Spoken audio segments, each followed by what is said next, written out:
سلام علیہ خاتم الانبیاء سلام علیہ سید الاسفیاء نحمده ونصلی ونسلم علی رسوله الکریم اما بعد فاعوذ باللہ من الشیطان الرجیم بسم اللہ الرحمن الرحیم وما الحیاة الدنیا الا لعب وللدار الآخرة خیر للذین یتقون افلا تعقلون۔ ناظرین کرام، حضور صلی اللہ علیہ وآلہ وسلم کی ولادت کے ایام رونقوں اور بہجت کے ساتھ اللہ نے ہمیں نصیب کیے۔ ان ایام کے اندر ہم رسالت مآب صلی اللہ علیہ وسلم کی سیرت طیبہ اور آپ کے پیغامات جو زندگی کو حسین بنانے کے لیے ہیں اپنے ناظرین کو ہدیہ کریں گے۔ حضور صلی اللہ علیہ وآلہ وسلم کی سیرت شجر طوبہ کی طرح ہے جو خود بھی دل آویز ہے اور اس کی شاخیں بھی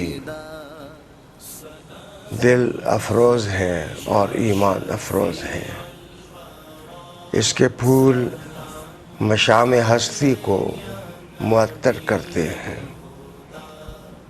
اور اس کے پتوں سے ٹکرانے والی ہوا جہاں جہاں بھی پہنچتی ہے سکون اور اطمینان کے تحفے عرضاں کرتی ہے۔ رسالت مآب صلی اللہ علیہ وآلہ وسلم کی سیرت طیبہ کے حوالے سے جو آیات میں نے آپ کے سامنے سرنامہ کلام کے طور پر تلاوت کی ہیں، ان میں رسول اللہ علیہ السلام نے زندگی کی حقیقت اور دنیا کی حقیقت لوگوں کے سامنے رکھی ہے اور ارشاد ہوا ہے کہ یہ دنیا بے ثبات ہے اور اس میں جو کچھ تم دیکھتے ہو وہ لعب و لہب سے زیادہ نہیں ہے، یہ کھیل تماشا ہے۔ اس زندگی میں بس اگر کوئی قیمتی چیز ہے تو اللہ کی پہچان ہے اور اللہ کی معرفت ہے اور اس کے احکام پر ایمان لانا ہے۔ ناظرین، رسالت مآب صلی اللہ علیہ وسلم نے اس دنیا میں سب سے زیادہ اعتماد ایمان باللہ کو اور ایمان بالکتاب کو دیا اور اپنی رسالت کی دل آویزیاں انسانوں کے مطالعے ہی کے لیے نہ ان کے سامنے رکھیں بلکہ ایک عملی کردار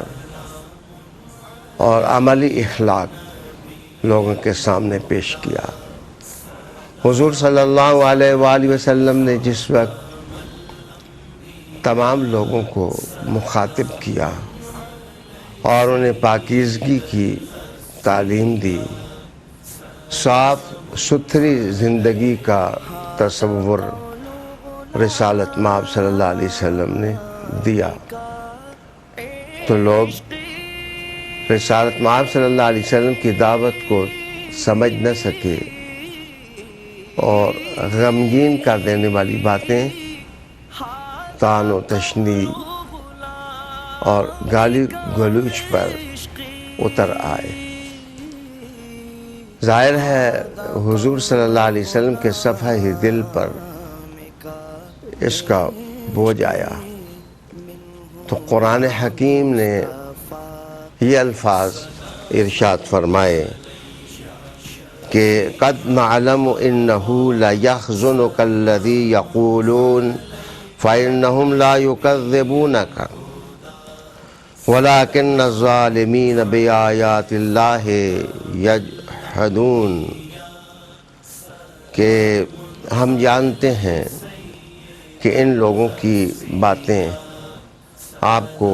غمگین کرتی ہیں، تکلیف دہ باتیں ہیں ان کی۔ محبوب یہ آپ کی تکذیب نہیں کرتے، یہ آپ کو نہیں جھٹلاتے، لیکن ظالم لوگ اللہ کی آیتوں سے انکار کرتے ہیں۔ رسول صلی اللہ علیہ وآلہ وسلم کی دعوت کا حسن اور آپ کی شخصیت کی مٹھاس اور آپ کی وجاہت اور آپ کے حسائل حمیدہ کی دل آویز کہانی ایک طرف، اور وہ لوگ جو آپ کے مخاطب تھے ان کے رویے، عجیب تر رویے۔ قرآن حکیم نے رسالت مآب صلی اللہ علیہ وسلم کو تسلی دی اور تسلی دیتے ہوئے یہ ارشاد فرمایا کہ محبوب یہ آپ کی تکذیب نہیں کرتے بلکہ یہ اللہ کی آیتوں کا انکار کرتے ہیں۔ تھوڑی دیر آپ قرآن مجید کی اس آیت میں غور کریں تو رسول اللہ علیہ السلام نے جو آیت پڑھی تو رب کریم نے گویا حضور کو مخاطب کر کے کہا کہ محبوب آپ کی باتیں، آپ کی دعوتیں، آپ کے خصائل حمیدہ جن پر یہ پھپتیاں کس رہے ہیں وہ تو اللہ کی آیات ہیں، وہ تو اللہ کی آیتیں ہیں جن کی تکذیب یہ کیے جا رہے ہیں۔ ہوا یہ کہ حضور صلی اللہ علیہ وآلہ وسلم رات بھر حرم کعبہ میں کھڑے ہو کر قرآن حکیم کی تلاوت کرتے۔ ایک موقع پر ابو جہل نے اور ابو سفیان نے اور احنس نے، تینوں نے کعبہ شریف کے پردے کے پیچھے چھپ کر قرآن مجید سننے کا ارادہ کیا۔ ساری رات حضور تلاوت کرتے رہے اور یہ پردے کے پیچھے بیٹھ کر سنتے رہے۔ جس وقت صبح ہوئی تو یہ لوگ حرم سے نکلے تو ان کی ملاقات آپس میں ہو گئی۔ تو ایک نے دوسرے سے پوچھا کہ رسول اللہ علیہ السلام کی باتوں کے بارے میں تمہارا کیا خیال ہے؟ اس نے جواب دیا کہ باتوں میں جاذبیت ہے اور خیالات میں علو ہے اور تلاوت میں چاشنی ہے، لیکن کیا کریں، ہمارے جھوٹے مفادات پر قرآن مجید چوٹ مارتا ہے۔ ہم تو محمد صلی اللہ علیہ وسلم کی صلاحیتوں کے قائل ہیں اور ان کی حسن سیرت کو بھی مانتے ہیں، لیکن کیا کریں، جو سال ہا سال اور قرن ہا قرن سے ہمیں سیادت اور سرداری کا حوالہ ملا ہے، اگر ہم ان باتوں کو تسلیم کر لیں تو وہ سب کچھ ضائع ہو جائے گا۔ جناب دوسرے کا بھی خیال یہی تھا۔ انہوں نے کہا آج کے بعد ہم ان کی باتیں نہیں سنیں گے۔ دوسری رات پھر یہی منظر سب کے سامنے آیا۔ سچی بات یہ ہے کہ حضرت محمد صلی اللہ علیہ وآلہ وسلم کا حسن اپنی تمام تر خوشبوؤں کے ساتھ ان کے دل میں ہلچل پیدا کر رہا تھا، اور صحیفہ انقلاب کی ایک ایک آیت انہیں مخاطب کر کے کہہ رہی تھی کہ تم لوگ جھوٹ پر ہو، تمہیں سچائی کی دولت میسر نہیں ہے، تم ایک بے اعتماد ثقافت اور تہذیب پر یقین کرنے والے ہو، اور رسول کریم علیہ السلام کی شخصیت کو دیکھو کہ ان کی ذات میں کتنا اعتماد ہے، ان کی ذات میں کتنا بھروسہ ہے۔ وہ جس خدا کو اپنا معبود مانتے ہیں اور لوگوں کو کہتے ہیں کہ اسی کو معبود بنا لو، ان کی باتوں میں کتنی تسلی ہے، کتنی ثبات نفسی ہے۔ دوسری رات کے بعد تیسری رات بھی جب یہی منظر ان کے سامنے آیا تو انہوں نے قسم کر لی کہ آئندہ ہم محمد صلی اللہ علیہ وآلہ وسلم کی باتوں کو نہیں سنیں گے۔ لیکن ان تینوں کے افکار کا اگر آپ جائزہ لیں اور ان تینوں کی بحث کو اگر آپ اپنی نگاہوں میں لائیں تو چار چیزیں کھل کر سامنے آتی ہیں کہ وہ لوگ محمد صلی اللہ علیہ وسلم کے شخصی وقار کو تسلیم کرتے تھے، وہ لوگ رسول کریم صلی اللہ علیہ وآلہ وسلم جس اللہ کی طرف بلا رہے تھے حضور، وہ جانتے تھے کہ ان کے بتوں کی تہذیب کچھ نہیں ہے اور اصنام کچھ نہیں ہے، اصل جھگڑا سرداری کا تھا اور جہالت کی ظلمتوں کا تھا کہ وہ معاشرے اور سوسائٹی پر ان کو مسلط دیکھنا چاہتے تھے۔ تیسری چیز جو قرآن رسول کریم صلی اللہ علیہ وآلہ وسلم تلاوت کر رہے تھے اس کی صداقت ان کی روح میں اترتی تھی، لیکن وقتی مفادات ان کو اس قرآن کو تسلیم کرنے کی راہ میں مانع ثابت ہو رہے تھے۔ اور چوتھی چیز یہ ہے کہ رسالت مآب صلی اللہ علیہ وسلم نے جو زندگی کی تصویر بتائی وہ سمجھ میں آنے والی تصویر تھی کہ یہ جو دنیا ہے یہ لا و لہب ہے۔ لہب اصل میں منہ سے رات کو سوتے ہوئے جو رال ٹپکتی ہے اس پانی کو کہتے ہیں، اور آپ جانتے ہیں کہ وہ پانی عارضی ہوتا ہے، اس کو صاف کر دیا جاتا ہے، وہ بالآخر ختم ہو جاتا ہے۔ اور تماشا ہونے کا مطلب یہ ہے کہ جو دنیا ہے وہ بچے جس طرح کھیلتے ہیں،